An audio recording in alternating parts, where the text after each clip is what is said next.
The scale of the flooding in and around Sydney has been enormous, but it's the pattern of repeated inundation that has exhausted many residents, like Kevin.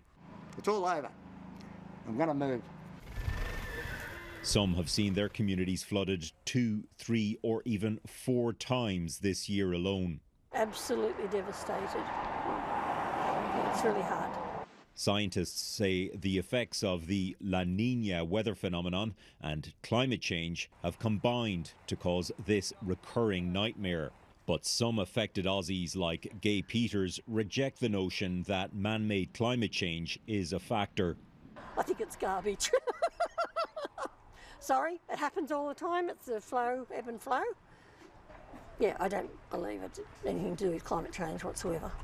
Her opinion is not that unusual in Australia, a country where you'll often hear something like this on major media outlets. You know, if the global warming scaremongers and carpetbaggers were right, none of this we're seeing now would actually be happening. We wouldn't, for a start, be having one of our coldest ever starts to a winter.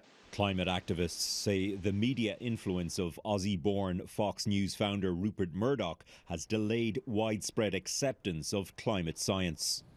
But attitudes began to shift 2 years ago when bushfires burnt 250,000 square kilometres of forest.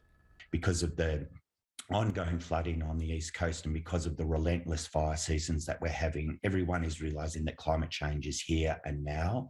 And I think that that has really kind of passed through the psyche of the community.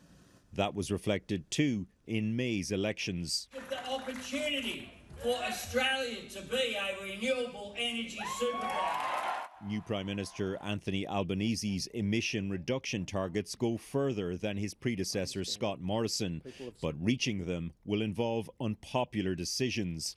Just like in Canada, the fossil fuel industry in Australia generates revenue and jobs. Redmond Shannon, Global News, London.